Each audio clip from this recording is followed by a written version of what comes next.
Edificios protegidos. Una expresión que normalmente, hablando en términos administrativos y en todo lo que se refiere a oficinas, cambia mucho cualquier tipo de procedimiento y cualquier restricción de lo que puedas hacer en ese local, en ese edificio. Vamos a hablar un poquito de ello porque a veces se pasa muy de puntillas por algo que suele tener un peso específico muy potente dentro del mundo tanto del Facility Management como de cualquier método de implantación de oficinas que se quiera utilizar en cualquier parte donde existan estos catálogos de edificios protegidos. Soy Eduardo Arazola, bienvenidos a tu podcast acerca del mundo de las oficinas, del mundo de los espacios de trabajo, del mundo de la gestión entre lápices y pantallas. Este episodio está patrocinado por Easaedro, la web donde se dan lugar los profesionales y las profesionales del mundo workplace, del mundo del facility management, de la gestión de lugares de trabajo. Bien, en el episodio de hoy vamos a centrarnos en hablar de esto que indicábamos antes, de los edificios protegidos. En multitud de lugares existen unos catálogos donde se incluyen edificios que por el motivo que sea, se ha decidido proteger de algún modo y en algún grado. Esto significa que todo lo que se vaya a hacer en estos edificios está sometido a un régimen especial. Especial por el motivo que sea y también, dependiendo del grado de protección que tenga, también será más o menos restrictivo. Pero existe. En muchas ocasiones, esta restricción afecta fundamentalmente a la documentación necesaria, a los trámites necesarios para poder hacer cualquier cosa en esos edificios. En otras ocasiones, realmente afecta a cosas que no se pueden hacer en esos edificios, sea con la documentación que sea. En el mundo de las oficinas es un problema muy habitual y de hecho es un problema que en muchas ocasiones se ignora, incumpliendo así con las normas y con la legislación vigente, posponiendo un problema que acaba derivando en multas, ceses de actividad, problemas después ya legales, administrativos, etc. ¿Por qué? Porque es muy incómodo.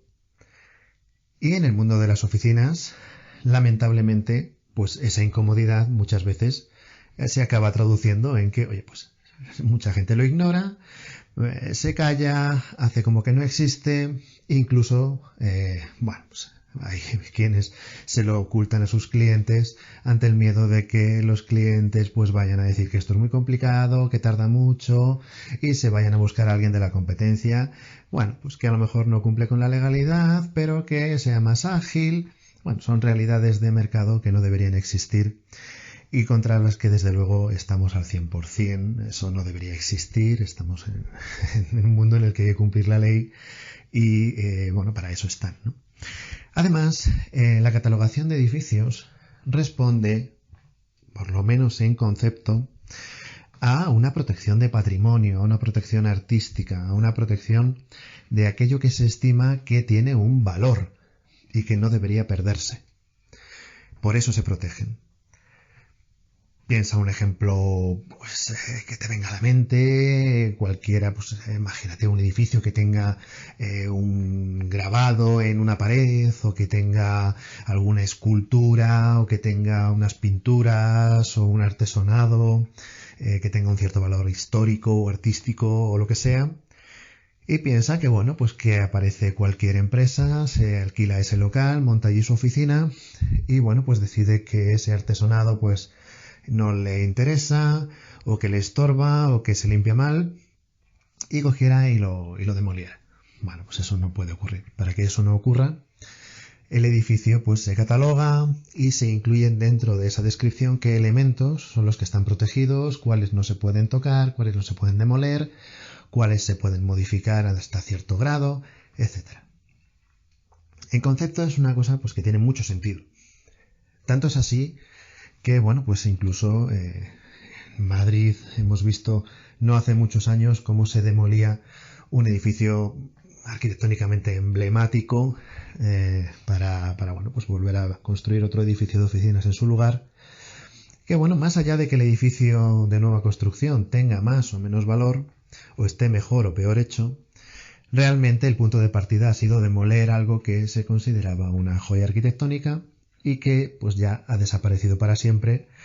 Pues simplemente ¿por qué? Porque no estaba protegido.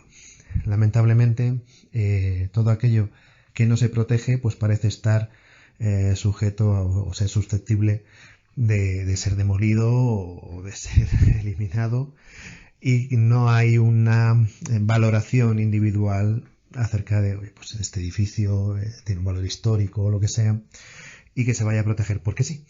Bueno, pues esto ha obligado a que los catálogos de edificios protegidos pues existan. Claro, la protección se establece según grados. Esto no es simplemente el edificio está protegido o no está protegido. Hay edificios que tienen una protección muy alta debido a que, bueno, pues tienen valor histórico, artístico, lo que sea, o bien muy alto o bien muy singular. Y luego pues hay otros edificios que tienen pues una protección que afecta, por ejemplo, solo a las fachadas, pero en el interior no, o que afecta a la estructura interna, o que afecta solamente a algunas partes o algunos elementos del edificio. Por ejemplo, hay edificios que tienen en sus zonas comunes pues algún elemento artístico de interés, pero que luego dentro de los locales de oficina o dentro de los locales de vivienda pues se puede hacer pues cualquier cosa, se puede hacer cualquier reforma, siempre y cuando en las zonas comunes se respeten esos elementos artísticos, o las fachadas, o las cubiertas, o lo que sea, esos elementos que se hayan especificado como tales. En cada país variará el organismo que genere estos catálogos de edificios protegidos. Y es cierto que en algunas partes es bastante accesible, incluso a través de páginas web oficiales, ver a través de unos mapas interactivos pues qué edificios tienen algún grado de protección, y a partir de ahí empezar a investigar pues realmente qué grado de protección es ese que se ha indicado, qué se puede hacer y qué no. En otros lugares no es tan fácil y requiere bastante trabajo investigar acerca de si el edificio en el que vas a trabajar pues tiene algún grado de protección o no. Es una pena, pero bueno, entendemos que con el paso del tiempo todo esto se va a ir agilizando. Ahora bien, claro, todo esto afecta mucho, en algunos casos, a lo que se puede hacer y a lo que no, y sobre todo afecta mucho a los tiempos referido a los plazos. Claro, en estos tiempos en los que vivimos, pues todo es para ayer. Y todo es muy urgente, y todo es que ya se acaba el tiempo para poder hacer cualquier cosa, porque si no, luego pues todo es una tragedia. Y realmente lo que vivimos es en unos tiempos que hay una falta de previsión espectacular. Hay un chascarrillo, ¿no? Esos que dicen que no conviertas en mi problema tu falta de previsión, ¿no? O no conviertas en mi urgencia tu falta de previsión. Es decir, si tú tienes que abandonar un inmueble porque se te acaba tu periodo de alquiler, pues dentro de un cierto tiempo, pues si tú esperas a la última semana para empezar a buscar otro inmueble, no es culpa de tu agente inmobiliario no haberlo encontrado a tiempo, sino que no has tenido la previsión de empezar a gestionarlo con la suficiente antelación. Pues esto ocurre en el ámbito de los proyectos, ocurre en el ámbito de las obras, ocurre en el ámbito de los servicios, y probablemente en cualquier ámbito en el que estés trabajando podrás encontrar ejemplos de manera fácil, rápida, en tu mente, de cualquier cosa de estas que caramba, es que empiezan demasiado tarde y luego quieren correr demasiado. Es como cuando esta costumbre, ¿no?, de las personas que si tienen que llegar a algún sitio a una hora, salen de casa demasiado tarde y luego intentan correr mucho por el camino saltándose los límites de velocidad o lo que haga falta para llegar al tiempo y que no digan que se han retrasado. Pero en el momento en el que has salido tarde de tu casa ya te has retrasado. El correr luego más, intentar correr más, o decir, es que me han pillado 3 semáforos en rojo, o es que el que iba delante iba muy despacio. No, el que iba delante iba respetando el límite de velocidad y tú querías no respetarlo. El problema no es correr con el coche demasiado poco, sino que saliste de casa demasiado tarde. Con esto ocurre lo mismo. Pero claro, para saber cuánto es demasiado tarde, también es necesario saber cuál es el plazo necesario. Y aquí es donde está el quid de la cuestión. ¿Por qué? En muchos lugares ya se ha conseguido agilizar mucho mediante diversos procedimientos, el comienzo de las adecuaciones para las oficinas, la presentación de proyectos, la obtención de licencias o incluso la no necesidad de la obtención de una licencia para poder comenzar los trabajos de adecuación. Esto varía mucho en función de cada municipio, de cada región, país, bueno, es un mundo entero, pero sí que ha ido existiendo esta necesidad de agilizar un poco los trámites. ¿Qué ocurre? Pues que en el imaginario colectivo mucha gente pues ya acaba pensando que esto es así para cualquier caso. Y cuando se topan con un edificio protegido, resulta que todo esto cambia muchísimo, muchísimo.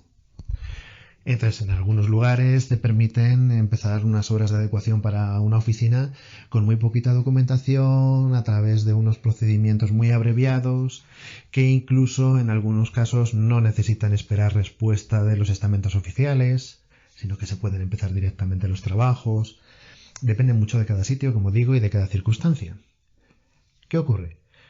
Pues que muchos de tus clientes tienen eso en mente. Y acaban asimilando que hoy en día ya, pues, para empezar a hacer las obras de adecuación de su oficina, pues nada, que en unos pocos días se puede empezar. ¿Qué ocurre? Si el edificio está protegido, esos pocos días a lo mejor se convierten en unos cuantos meses antes de poder empezar. ¿Por qué? Porque los trámites son completamente distintos. ¿Por qué? Porque el edificio está protegido. La documentación se multiplica y, sobre todo, hay que pasar esa documentación por más estamentos oficiales y sí que hay que esperar respuesta de cada uno de esos estamentos oficiales para poder seguir dando los siguientes pasos. ¿Qué ocurre entonces? Se complica mucho el plazo. Esas prisas que había al principio ya no tienen sentido porque ahora ya hay que llevar el ritmo que te va marcando más la administración pública, que el ritmo que puedan llevar los stakeholders que están llevando a cabo el proyecto. Y esto, pues hay muchos clientes que no lo quieren ver y peor aún hay muchos profesionales que no lo quieren ver y que prefieren ignorarlo. Es algo que, bueno, es un grandísimo problema porque al final hay que intentar evitar este tipo de malas prácticas, vengan de donde vengan, ¿no? Claro, por una parte, muchas empresas quieren estar en los centros históricos de las ciudades por un motivo, ya hemos hablado aquí en el episodio de Location, pues el valor que muchas empresas le dan simplemente a la situación por encima del inmueble o por encima de la calidad del edificio, por encima de la calidad de la oficina. Simplemente pues les interesa que en su tarjeta de visita ponga que están en la calle tal o en la avenida tal, ¿no? Bueno, eso ya hemos dedicado un episodio entero a hablar de ello y de cómo eso ha afectado a la calidad de la construcción, pero es algo que ocurre y nos encontramos muy habitualmente pues que los centros de las ciudades pues están llenos de oficinas, incluso en edificios donde es ilegal instalar oficinas. Claro, esas oficinas no tienen licencia, esas oficinas no han seguido los trámites necesarios, con el paso del tiempo acaba siendo un problema también para ellos, no solo por ceses de actividad, sino por posibles sanciones por haber provocado daños en patrimonio artístico, histórico, etcétera, de manera pues completamente ilegal, ¿no? Hay cosas que tienen mucha lógica y bueno, pues hay que pensar que se trata de edificios en general de épocas pasadas que se diseñaron para otros usos y que, bueno, la adecuación a los usos actuales puede conllevar modificaciones que sean demasiado sustanciales si el edificio tiene un valor, sea un valor histórico o un valor artístico, ¿no? O las dos cosas. Claro, demostrar que lo que vas a hacer está dentro de los parámetros que permite la protección de ese inmueble requiere, como decíamos antes, una mayor documentación y también requiere que los estamentos protectores de ese patrimonio vayan aprobando o vayan considerando que estás dentro de esa protección, dentro de esas restricciones de protección, lo que estás proponiendo que vas a hacer, del mismo modo que al final tendrás que pasar una inspección que diga que efectivamente lo que pusiste en la documentación que ibas a hacer es lo que has hecho y que no has excedido lo que estabas proponiendo. Bien, esto es algo que existe, que lo debes conocer, que debes identificar cuando se mencione en algún momento eso de edificio protegido. ¿Cómo? Si el edificio está protegido, entonces vamos a ver en qué grado de protección está, en qué me afecta eso, qué afecta a los plazos, etcétera, etcétera, etcétera. Porque, bien, por un lado todo el mundo parece querer estar en los cascos históricos de las ciudades, pero todo el mundo quiere empezar a hacer las obras dentro de 2 semanas y todo el mundo quiere demolerlo todo y hacerlo todo a su antojo en edificios históricos que están protegidos por algo, ¿no? Y que no se puede empezar a demoler tabiques dentro de 2 semanas porque a lo mejor ese tabique tiene un valor histórico que, oye, pues hay que mantener, ¿no? Así que el mensaje del episodio es bastante claro y es que existen los edificios protegidos, existen los catálogos de edificios protegidos donde puedes consultar qué grado de protección tienen y qué implica ese grado de protección, qué puedes hacer y qué no puedes hacer. A raíz de ello tienes también que saber qué procedimientos administrativos tienes que seguir con sus correspondientes plazos y con su correspondiente documentación obligatoria, qué estamentos van a intervenir y si necesitas ir esperando respuesta de cada uno de ellos.